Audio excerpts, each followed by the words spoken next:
Do you know the book known as Think and Grow Rich? That's a book by Napoleon Hill. It's very famous. If you've never seen that book, then you better go and get it and read it. And if you've read that book, you know the wealth that it contains. And then comes the Napoleon Hill Foundation.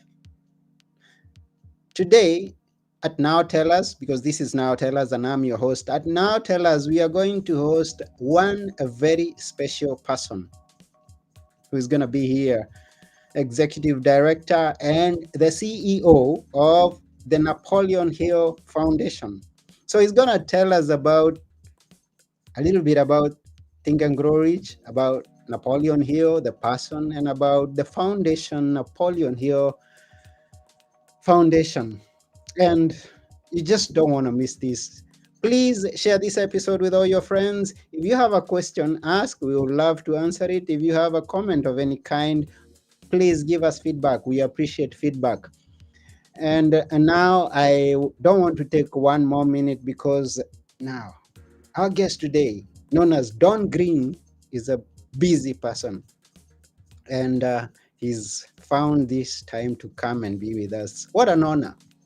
So why don't you join me as we go together to meet Don? Here we go.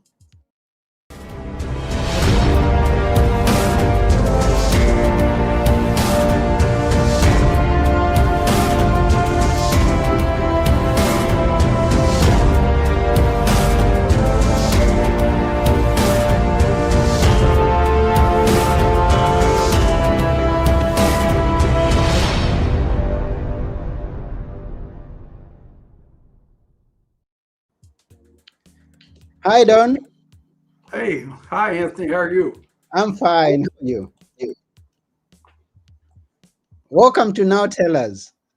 Well, thank you for having me on. I enjoy what I'm doing, and I will talk about every what you want to talk about. I've Yeah, been my background, what I'm doing, and so forth. If you want to, or well, we'll talk about Think and Grow Rich, or um, here's a book I got. I got my friend Russell. I let him do the introduction, a new introduction, and he give them with his people he worked with. We printed 10,000 so far, and they're all gone. Probably end up doing 50,000 or maybe 100 of them. It's the only difference is he tells his story in the front of it. Russell's a billionaire plus, and he's our biggest supporter. But if you want a little bit more from my background, usually people want to know. I I grew up the son of a coal miner. My dad, we never had a bathroom in the house when I was a kid. I grew up poor, but I liked to read and I learned to work hard and I learned how to make money. I was a bank president at a very early age of 41. I went through the ranks and started $1.15 an hour, and I made a bank president. I was at an early age, and I was a bank president for 18 years. mm, Very, very successful. We sold the bank, and I was on the board of trustees of the Napoleon Hill Foundation. And the other CEO had been involved in an accident. He couldn't travel, and so they told me if I ever got out of the bank, that I had the job as CEO of the Napoleon Hill Foundation. Next month, I will start my 24th year as CEO. I've published more than 100 books in 24 years, all of them based on Napoleon Hills. And here's some, I wasn't asked about it, but here's my latest book. Uh, this is published in June. It's a hardback. It's published by Humanix. They own Newsmax cable television. They also own Newsmax magazine. I was on their programs 3 times in June, and I appeared in their June magazine and interviewed. And what that is, Anthony, when we said Napoleon Hill's Secret, the original, they paid me to write the book. The original title, I wrote it as Achieving Success with Action. And the reason being was the word action appears in Think and Grow Rich 77 times. That should tell us something or other. You can have all the ideas in the world, But if you don't do something, take action and do something with it, nothing's going to happen. Wow. I give an example. If your spouse says, you tell your spouse you want a cake, and she gives you a big list of stuff to store, you go get the stuff, vanilla flavor, sugar, flour, all these other different ingredients, and you bring them back at home and you set them down on the table. If you just look at them, nothing's going to happen. You got to put them together and go through the steps and take action before you're going to get to cake. And that's what most people miss. They read the books and all, and they may feel good. But then when you read a book, and I have read thousands of books, okay? I read 3 or 4 books a week. I read one yesterday morning before I went to church. I read real fast. And I read another one last night. But I probably average reading 3 or 4 books a week. But when you read a book like this, you should have a pencil in your hand and making marks. What does this mean to me? Where can I use this? Otherwise, now I have friends that write novels and so forth, and I like to read it when I have time to get their writing style. But if you read a novel, it's like a love story. You find out the boy got the girl right at the end, or the uncle died, left him a lot of money or whatever. But you may feel good about it, but it's no benefit to you other than entertainment. But when you write a book of your own, you're reading a book that someone has written, like Think and Grow Rich, you can write your own story. You take the information that you got from the book and then you apply it and do something other with it, and then you get results. You create a life for yourself. You wrote, and everybody's got a story. Everybody has a story. Yeah. But most of the people don't get around to telling it, or they don't put it down in print. But we have to learn from other people. As I've used the example, monkeys can learn from other monkeys. If monkeys can learn from monkeys, and I used to have a zoo when I was a young person in high school, and I had a bunch of monkeys. I caught rattlesnakes and poison snakes, put them on exhibit. But if a monkey can learn from a monkey, we must learn from other people. We don't have to make all the mistakes that other people have made. We'll some if we try to, but we can avoid a lot of them. If you're reading something someone you respect, and they say, Anthony, when that stove's on and it turns red, don't put your hand on it. It's going to burn you. Some things you have to assume you learn from a person, if they're reliable, that you can kind of trust what they're saying. You don't have to experience all that, all the bad, and you can try to experience the good and learn from it. And of course, we'll use the quote from our famous writer Mark Twain. He said, "People that don't read, they're no better off than people that can't read." And I have several billionaire friends who support us and are friends.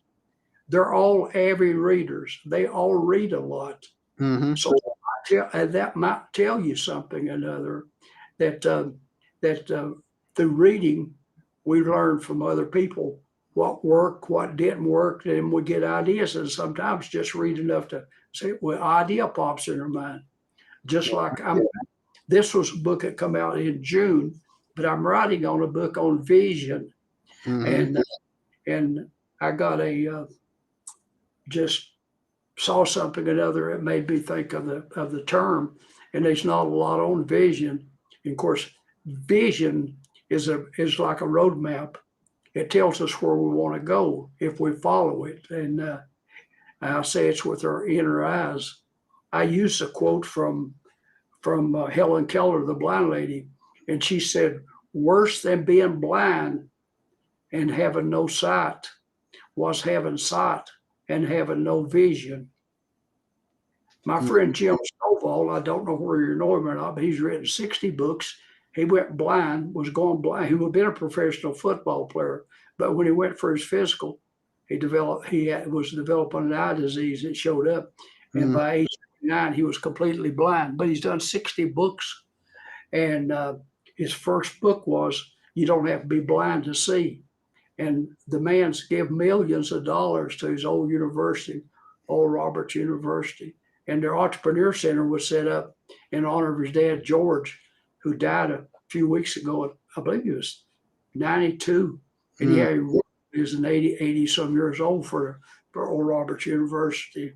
Mhm. But here's a man that has accomplished all this stuff, and he doesn't have his eyesight, but he does have vision, and he's a real high sought after speaker. He came here and spoke to his kids at the college for free because of our friendship. But he gets $50,000 for a presentation, $50,000.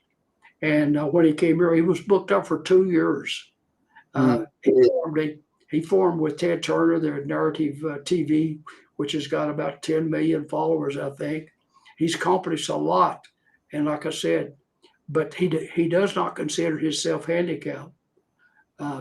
It's amazing, and of course he reads by speed reading, and he's a person that reads a lot more than I do. They're put on speed, and he can listen to them real fast, and he can go through several books in one day. Mm.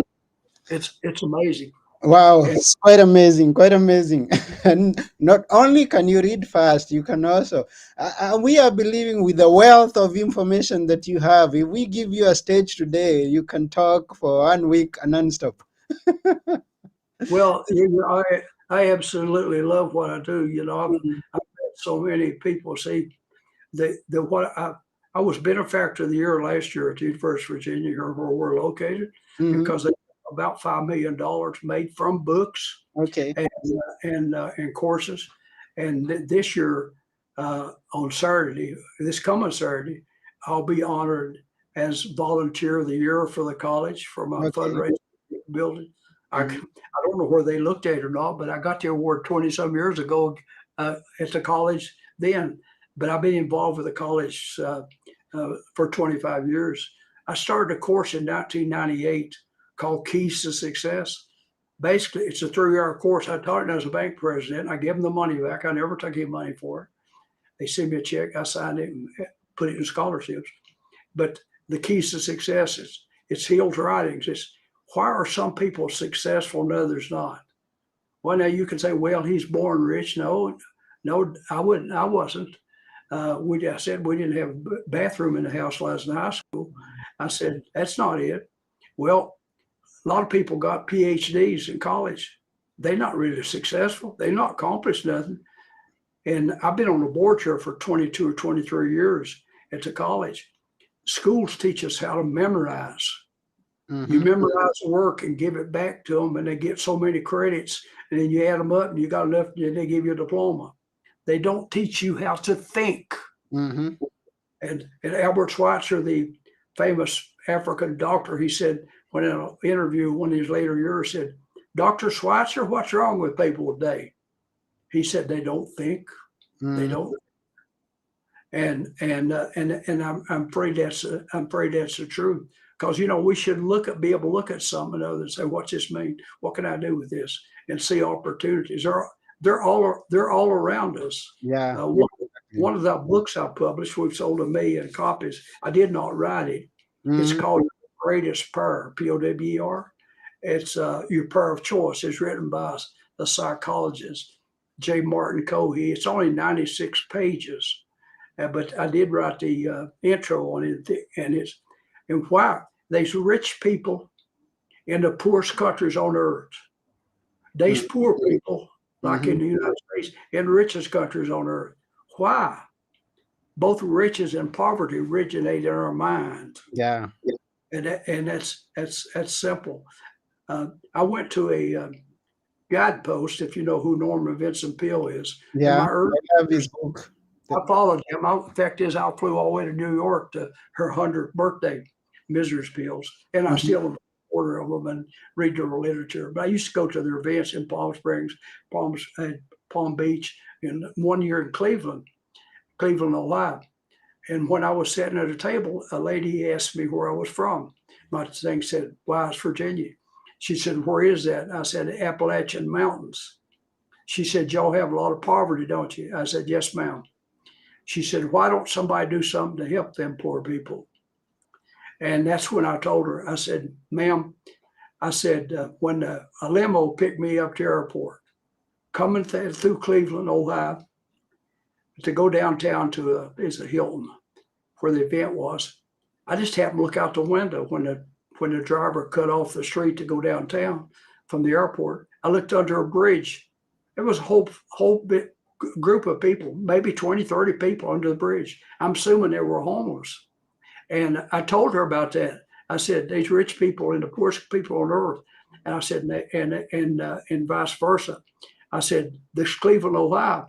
I said, this is the home of John D. Rockefeller. I've been out to his cemetery. He's got a monument, looked like a Washington monument. It's also home of the Rock and Roll Hall of Fame. But I said, what I'm telling you is more than you'll learn at going to one of these events. Poverty and riches spring from our minds. And I said, if you'll remember that, it'll take you a long way in life. You can do well anywhere, or you can not do well anywhere. San Diego is one of the nicest cities in California, I think. And I've been there, I don't know, 6, 8 times. Went there for signings to talk and events and so forth. But they have, I guess it's 2 or 3 blocks in San Diego, not far from the well-to-do. If you've been there, they're homeless. They're laying on the sidewalks. They make up beds. They use the bathroom on the sidewalks, and the authorities don't do nothing to them. Why? All they want to do is be picked up and tucked to jail, where they'll give them a bed and feed them. So they just ignore them. So that every major city in the United States has got homeless people.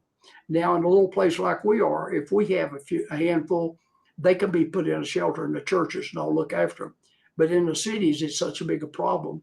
There's homeless about anywhere you look at any of the major cities. There's homeless. It's a big problem. But and the reason being is they haven't made proper use of their minds. Yeah. Wow.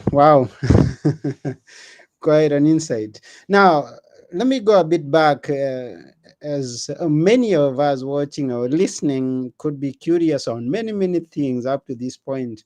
I want to go back by that time that you met Napoleon Hill. When was that? How did you first come into contact with Napoleon Hill? Well, I started reading it in high school. I never met him personally, but I read the material in when I was in high school. And he's from this area, and that enthused me even more, knowing that he was born. But of course, he left here when he went off to college, went off to law school. He came back to visit, but of course, we know he kind of interesting. His mother died when he was about 8 years old, and his dad married about a year later. And typically, a boy went to work in the coal mines when he's 13 or 14. The girls got married, but his dad married again a year later. And he happened to marry a lady who was a widow lady, but her husband had been a high school principal. She was a school teacher. Her daddy was a doctor. So education had played a large part in her life. So she comes into the home with 2 kids of her own. And then, of course, Hill had 2. He had a brother. And so she took a liking to him, and she encouraged education. And by the time he was 13, she bought him a typewriter. And gosh, if you'll look, you can see the edge of the typewriter in my background, one of them, and the other set up in front of me. He typed his material on. By the time he was 13, he was typing. So his stepmother, she encouraged him. And so he went to the high schools. Was only 2 years back then. Schooling wasn't mandatory. But she had education. He went to business school for 8 months, and you learned how to become a mail secretary, typing shorthand and so forth. And he looked around, and he thought the richest man in the area was a guy named Rufus Ayers. They called him General Rufus Ayers. He was in the Civil War, but not as a general. He was actually Attorney General of the state of Virginia, and he was a lawyer. So he applied for a job with him and went to work with him. And then he decided he wanted to be a lawyer. So he went off to law school with his brother. Napoleon never finished. His brother Vivian did, but Napoleon was working to pay their way. He was writing for a U.S. senator, had a magazine called Bob Taylor's Magazine. And he did stories, and he interviewed people, and he interviewed Andrew Carnegie who encouraged him to study the philosophy of success. He said he didn't know what the word meant, but he sent him letters of introduction, and he took 20 years to study successful people, and that's it. Why are people successful? Some of them are, some of them are not, and they all did certain things. Like the first one is they had a purpose, a major purpose. You can call it a goal or what have you, and they developed other traits like faith, applied faith, belief in themselves that they could accomplish something or other. And they did persistence, perseverance. And of course, and this is the first time he had been introduced to the mastermind principle, was a use of people's affluence or influence, either money or their brains. And he learned that from Carnegie. Carnegie explained to him how he organized U.S. Steel by getting the best accountants, chemists, and so forth, and to use their brains because he didn't know all and to study steel. And he started buying up the other companies and mass produced it and cut the rates tremendously. And of course, it led to the Industrial Revolution. And we put an event on in Andrew Carnegie's mansion on April the 30th of this year. I work with a group of Napoleon Hill Institute. I don't know where you're familiar or not. They teach coaching of Napoleon Hill principles. A young lady by the name of Cleona O'Hara, who was vice president of sales for Bob Proctor. And we did an event there, and they said it's the first time I'd ever been allowed.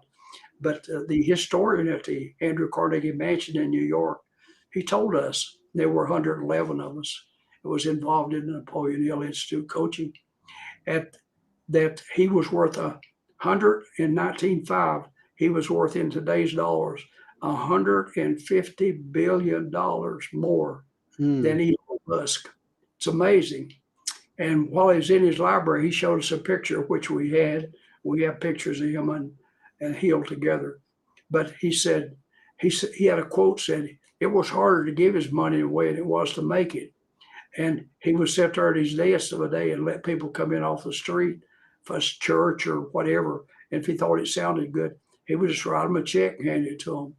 And he gave all that money away, but $20 million by the time he died. He had one daughter, and he had the mansion. Of course, later the mansion went to the state of New York, and you can tour it, but it's amazing. And the historian there told us, a guy named Kevin Draper, he told me they'd never let nobody use it before, but due to the connection between Carnegie and Napoleon Hill, he let us use it, and it was filmed. It was filmed by a real good film crew, and it's just absolutely amazing. Someone has posted one of my favorite self-development books by Napoleon Hill is Think and Grow Rich. That's the one they all use practically. I mean, our friends don't matter whether it's whether it's Tony Robbins or who it is, they got their start by reading Think and Grow Rich. It's amazing the people it's influenced. Yeah, it's amazing. I have read it a few times. Now, you showed us a book as known as The Secret. Think and Grow Rich. Was it The Secret? Now, in the Think and Grow Rich, there's that secret that Napoleon here says you're going to find it on your own. Is this now your book, The Secret, revealing that secret that Napoleon was kind of not so? There's nothing else mentioned more than the word action. Okay. It's in there 77 times. Of course, he wants. Of course, you can say whatever the mind can conceive and believe the mind can achieve. You can use if that apply. If you want to, you can use that as your secret. That's a good statement, and or the word action. Have a good idea and the application of it. And you'll see the Think and Grow Rich that I'm talking about right behind my shoulder. Can you see it? Yeah. There's that. Yeah, we see it behind your shoulder.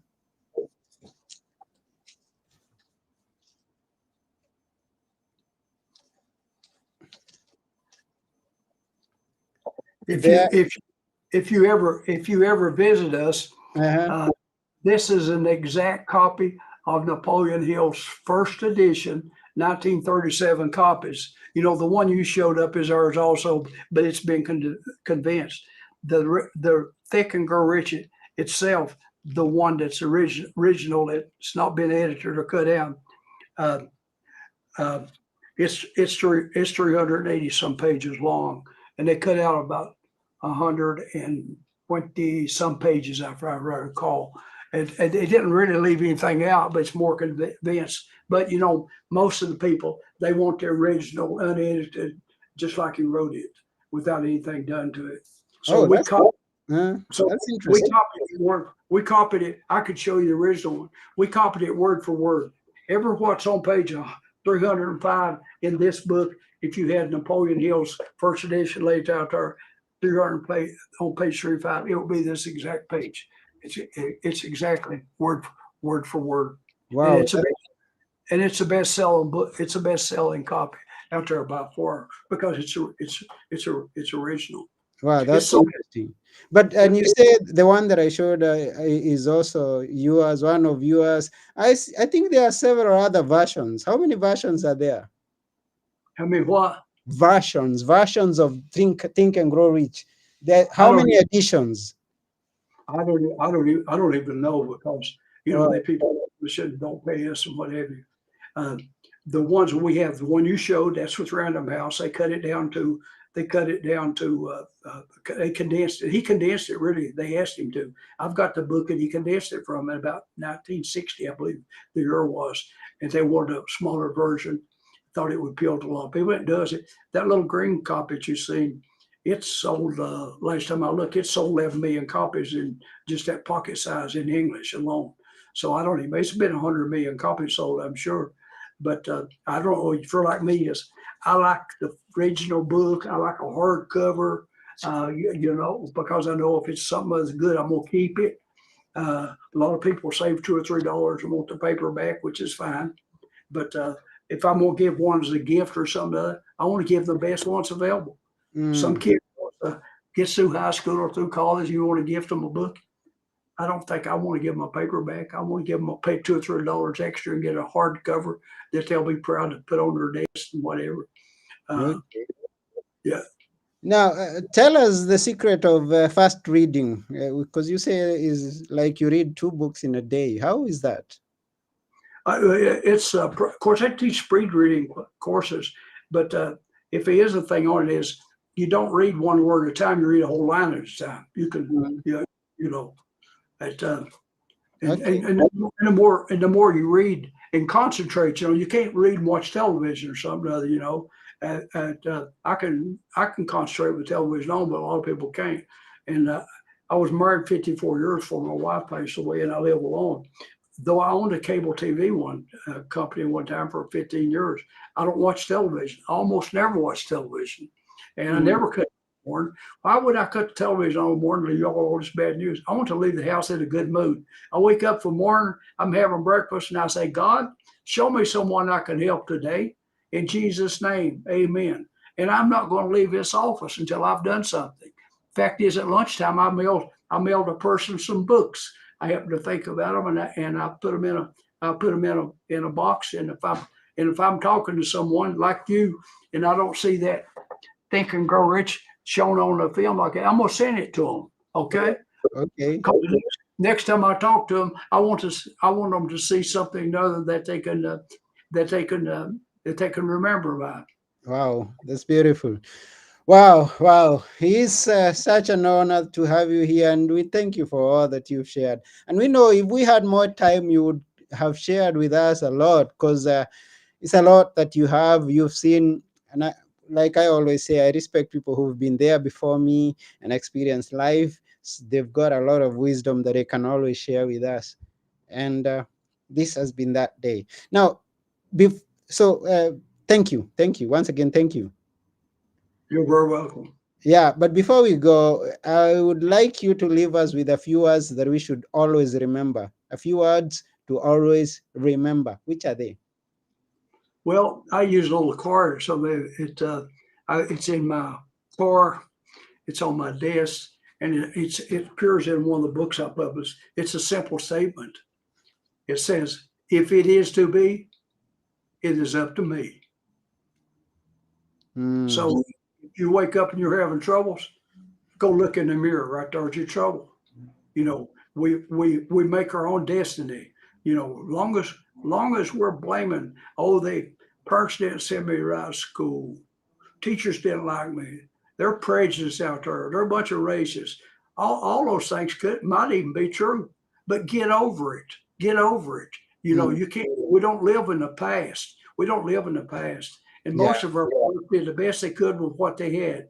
And we can make excuses, but making excuses is like going out on your porch, sit down the rocker and sit there all day. It may feel good, but it's not going to take you nowhere.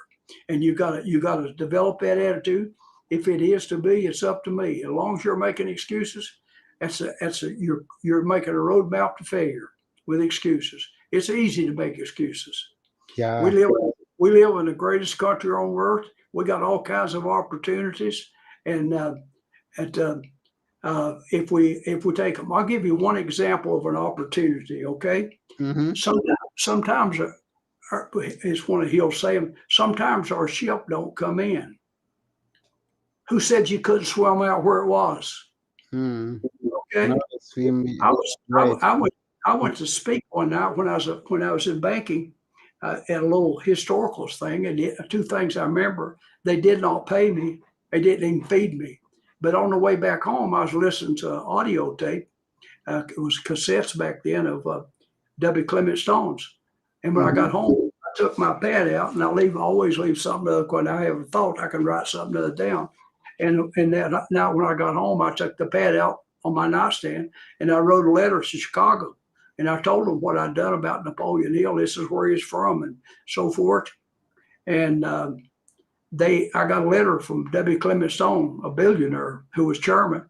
He asked me to come to Chicago and have dinner with him. I thought it was, at that time, I was president of the Chamber of Commerce. I was chairman of the board of a local hospital. I was on the board of college. I was involved, and I had all these businesses. I had a cable TV, I had spring water, I had a dry cleaning business, I had Dollar General stores, I had Pizza Hut stores, and had land development. I don't know what else. I was into all kinds of things, but I thought there's always time to do what you want to do. It's 24 hours a day, and we all got. A lady told me one day she didn't have time to read. You got 24 hours, haven't you? Average person watches television 7 hours a day. So I wrote them, and they wrote me, and I got my plane ticket and went up there. I had dinner with him at the airport because he knew somebody that had offices there that owned the airlines, and they catered the lunch to us. And he told me how much. He said, I swear you know more about these books than I do. He said, you ought to be a board member. And I asked him what I have to do, Mr. Stone. I call him Mr. Stone like everybody else, except if you was in my office over there, you'd see a picture of him and Ronald Reagan. And Ronald Reagan signed it, said, Clem, your friend, Ronald Reagan. He signed it. It's hanging on my wall. But everybody called him Mr. Stone. But I served as a board member, and then I had the opportunity that when they needed somebody another to step in place. And I moved the thing from Chicago down here because I did not want to live in Chicago. And so I moved to here, and we've been here now. October will be on the 24th year. So we make our own opportunities, but nobody's going to come up and knock on your door and say, Anthony, boy, I got a deal for you. It's not going to happen. It's not going to. We have to make if an opportunity is not in front of us, make our opportunity. There's a blue million things out there you can do if you have a mind that can think and can imagine. And even Einstein said, I use this quote in my book on vision. Einstein said, imagination was more important than knowledge. And what we imagine, we can bring about if we wanted. And I'll use my friend Zig Ziglar. I did a fundraising with Zig 2003. How I know that? It's a picture of him's hanging on the wall. We did a fundraising at a Christian college. And he said, everything in life comes down to how bad do you want it? How bad do you want it? And most people, they just sit there. They'll take if it's put in their hand, but they're not going to get up early. And they're not. I'm going to get up early in the morning because I'm going to catch a plane. I'm going down there and meet with all these people of influence, and over 5,000 of them in Orlando, and people like Russell Brunson and a whole bunch of other people. That's authors and people in marketing and what have you. They 5,000 some people paid $997 a piece to attend that thing. Hmm. Somebody says, "How do you effectively integrate what you've learned from the book and apply it in your day-to-day life for positive results?" I start off with a pencil and I use a little thing called do it list. And I list things on it I want to accomplish it. And of course, I also believe in goals and writing them down. People says you don't have to write goals down until they're writing down. And they're just a dream. You write them down. If you said was, for example, Anthony and I sitting here in the office and we said, we want to go to Florida.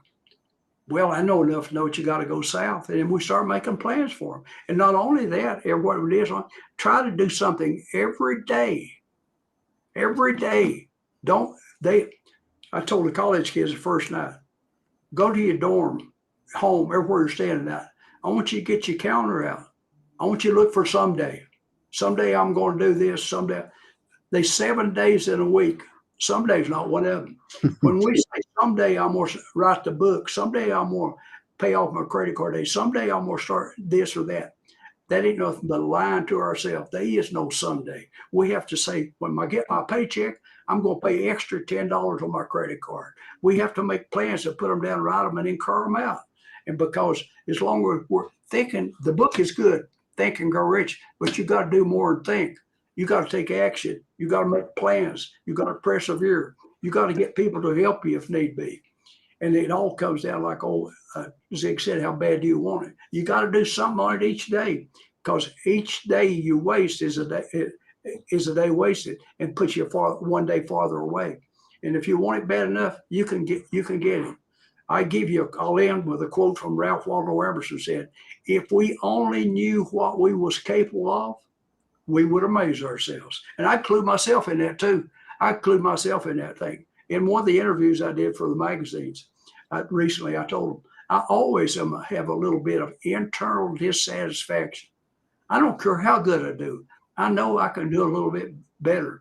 The banker in me keeps me running totals, numbers, what I'm doing. I don't care how good we do this month and last year. I'm going to do a little bit better.